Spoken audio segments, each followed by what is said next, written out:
Morning, everyone. Welcome to Academic Writing, Unit 1, the paragraph. In this unit, we will explore the foundations of effective paragraph writing and develop the skills needed to write in a clear, organized and academic way. Slide 2. In this unit, we will focus on two main chapters. The first chapter is the writing process, where we look at the stages writers follow when developing a text. The second is Introduction to the Paragraph, where we study the structure and essential features of a well-written paragraph. Slide 3. Let us begin with a key principle: writing is a process. The presentation identifies 5 main stages: pre-writing, planning, drafting, revising and editing. Good academic writing does not usually appear perfectly at the first attempt. Instead, it develops gradually through these connected stages. Slide 4. This slide presents the writing process in 3 broad moments. First, there is pre-writing, which helps us generate and explore ideas. Then comes drafting, when we write a first version of the text. Finally, we move to revision and editing, where we improve content, organization, grammar and mechanics. Slide 5. We now move to pre-writing, the stage that comes before drafting. The presentation explains that writing can feel frustrating when we do not know what to say. For that reason, 4 techniques are introduced here: brainstorming, pre-writing, WH questions and clustering. These techniques help writers stimulate ideas and overcome writer's block before they begin writing a paragraph. Slide 6. The first pre-writing technique is brainstorming. To brainstorm, you begin with a word or phrase and write down as many ideas as possible within a limited period of time. The important point is not to organize or judge your ideas too early. Instead, you write freely and quickly, then review the list afterwards to identify patterns, connections and possible directions for your paragraph. Slide 7. This slide gives you a practical brainstorming activity. As a class, learners choose 1 or 2 topics and spend 15 minutes listing every idea that comes to mind. Afterwards, they group related ideas and compare their results with classmates. This exercise shows that brainstorming is not only useful for generating content, but also for discovering which idea is strong enough to develop further. Slide 8. The second pre-writing technique is free writing.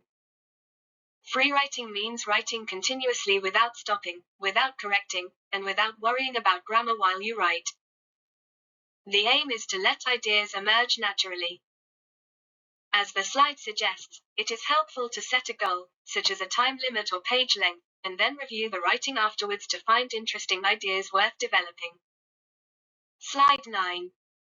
This slide turns free writing into a short classroom exercise. Students choose 1 topic and write for 5 minutes without stopping, crossing anything out, or correcting themselves. Only after finishing do they reread their text and mark any ideas that seem promising. This reminds us that early drafting is often more productive when we allow ideas to flow before we begin evaluating them. Slide 10. The third pre-writing technique is asking WH questions. The presentation explains that journalists routinely use questions such as who, what, when, where, why and how. Writers can use the same method to examine a topic from different angles. By doing this, they often discover extra detail, context and explanation, which makes their future paragraph richer and more precise. Slide 11. Here, the WH question technique becomes a guided exercise. Students are asked to take a topic and generate at least 2 answers for each question. This pushes them beyond the first obvious idea and encourages deeper development. It is an excellent way to produce material that can later become supporting sentences in a paragraph. Slide 12. The fourth pre-writing technique is clustering. In clustering, you write the topic in the center of the page and draw lines outward to associated ideas. As the map grows, You can see relationships between ideas more clearly. This is especially useful for writers who think visually and want to discover how smaller ideas connect to a broader subject. Slide 13. This slide offers a clustering exercise. Students choose a topic, place it in the center, and continue branching out until they have created a network of related ideas. The aim is to identify the most promising cluster for a paragraph. In this way, clustering helps transform a vague subject into a focused writing plan. Slide 14. At this point, it is useful to pause and reflect on the purpose of pre-writing. All four techniques introduced so far, brainstorming, free-writing, WH questions and clustering, help writers generate, expand and organize ideas before drafting begins. They do not produce a finished paragraph on their own, but they make the writing process much more manageable and effective. Slide 15. After pre-writing comes planning.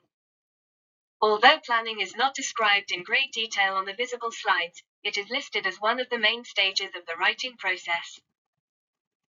Planning involves selecting the best ideas, narrowing the focus, and deciding how the paragraph will be organized before beginning the first draft. Slide 16. The next stage is drafting. Drafting means writing the first version of the paragraph. At this stage, the main goal is to put meaning onto the page. Writers should focus on expressing ideas clearly rather than worrying too much about perfection. The first draft is a working version, not a final product. Slide 17. After drafting, we move to revising and editing. The presentation makes an important distinction between the two. Revising means reconsidering content and organization, checking whether the ideas make sense and whether the paragraph is effective. Editing comes afterwards and focuses on grammar, punctuation and mechanics. This distinction matters because strong writing depends on both ideas and accuracy. Slide 18. We now begin the second major part of the unit, Introduction to the Paragraph. This section shifts the focus from the writing process to the structure of the paragraph itself. The goal is to understand what makes a paragraph clear, unified and academically effective. Slide 19. A paragraph is more than a group of sentences placed together. In academic writing, a paragraph should present one main idea and develop it logically. That means each sentence must have a purpose and contribute to the overall meaning. Organization is therefore just as important as grammar. Slide 20. One of the most important elements of a paragraph is the topic sentence. The visible slides later return to this concept in detail, especially in relation to topic and controlling idea. A good topic sentence introduces the subject of the paragraph and shows the specific angle from which that subject will be developed. Slide 21. This slide focuses directly on the topic sentence. According to the presentation, a topic sentence states both the topic and the controlling idea. It is usually placed first, and it cannot simply be a question or a bare fact. Its function is to guide the whole paragraph by showing clearly what the writer is going to develop. Slide 22. This exercise asks students to study different topic sentences. The purpose is to identify the topic and the controlling idea in each sentence. This is an important skill because recognizing these two parts helps students understand why some topic sentences are clear and effective while others are weak or confusing. Slide 23. This slide explains how to focus a topic sentence. A weak topic sentence is often too vague or too broad, which makes the paragraph difficult to develop. A focused topic sentence gives a specific direction. The slide also reminds us that topic sentences are usually placed first, but they can also appear last or be implied, depending on the writer's purpose. Slide 24. Here, students compare pairs of topic sentences and choose the better controlling idea. This exercise trains them to recognize specificity. A more focused controlling idea makes it easier to choose relevant support and to keep the paragraph unified. In other words, the quality of the topic sentence affects the quality of the whole paragraph. Slide 25. Students are now asked to write their own topic sentences. This moves the lesson from analysis to production. Instead of merely identifying good examples, students must create sentences that include both a clear topic and a strong controlling idea.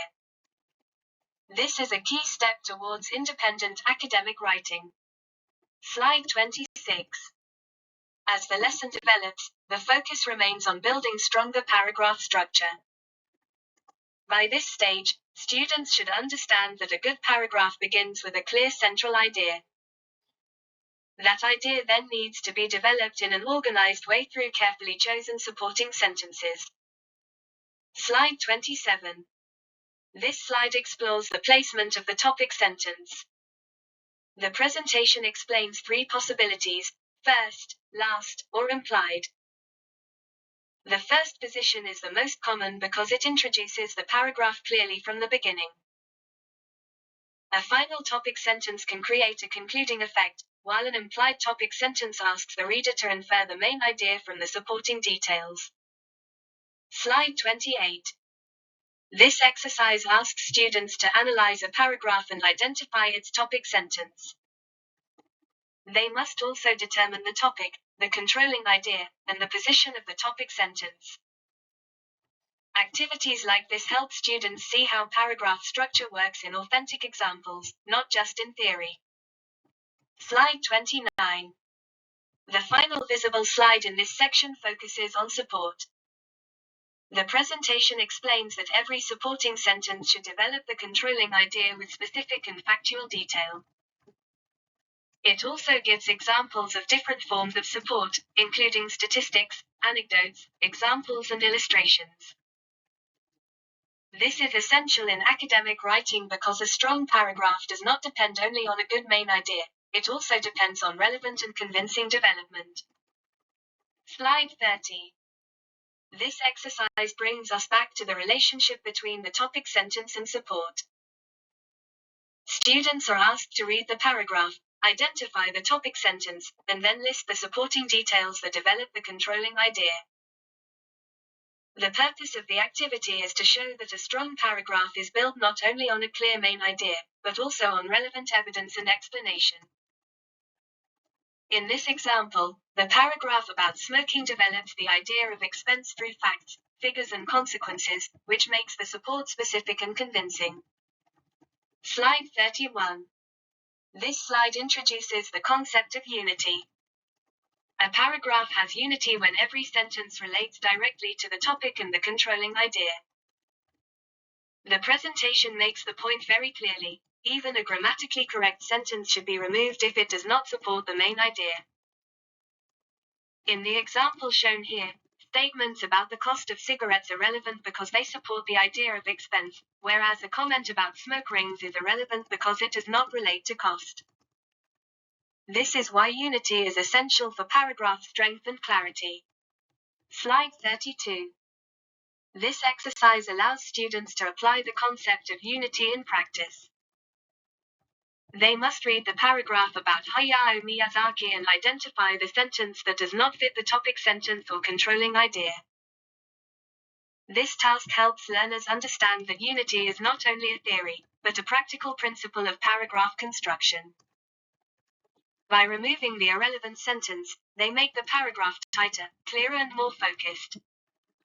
Slide 33. This second exercise on unity asks students to analyze a paragraph about Dr. Muhammad Yunus and the Grameen Bank. Once again, the goal is to find the sentence that does not support the controlling idea.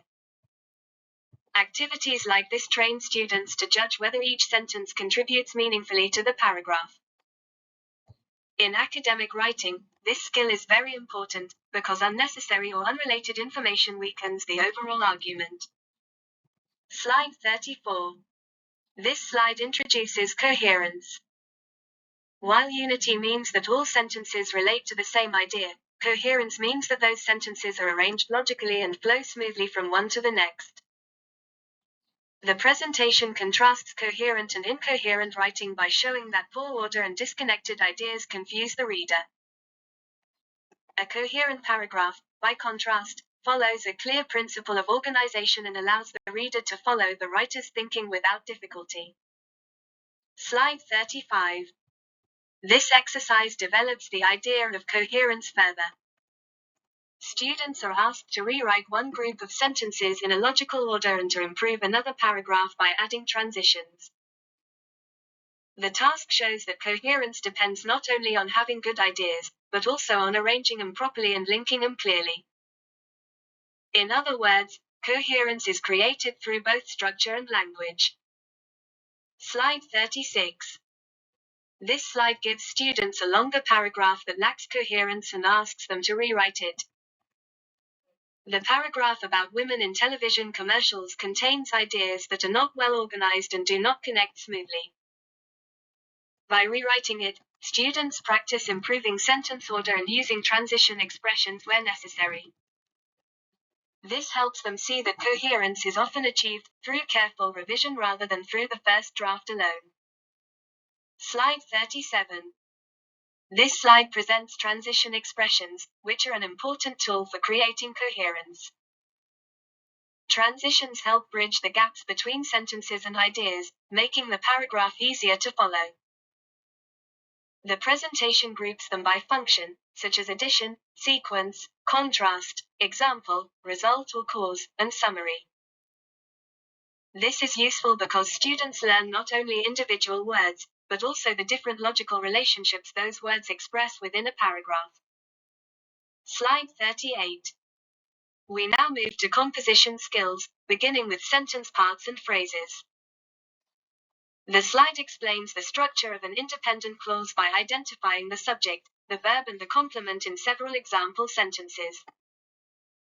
It also defines a phrase as a group of words that is not a complete sentence because it lacks a subject, a verb, or both. This foundation is important because understanding sentence structure helps students avoid common writing errors later on. Slide 39. This slide focuses on sentence fragments, which are described as a serious writing error. A fragment may be a phrase or a dependent clause that has been written as if it were a full sentence. The slide shows how to correct each kind of fragment, in one case, by adding the missing subject or verb, and in another by removing the subordinating conjunction so that the clause becomes independent. This helps students recognize that grammatical completeness is essential in formal academic writing. Slide 40. This exercise gives students practice in identifying and correcting fragments. They must decide whether each example is a complete sentence or a fragment, and then rewrite the fragments correctly. The aim is not only to classify the examples, but also to develop the ability to repair incomplete structures. In this way, students become more accurate and more confident in their own writing. Slide 41. This slide involves. These strategies give students practical solutions for improving sentence control. Slide 42. This slide presents the final writing assignment for Chapter 2.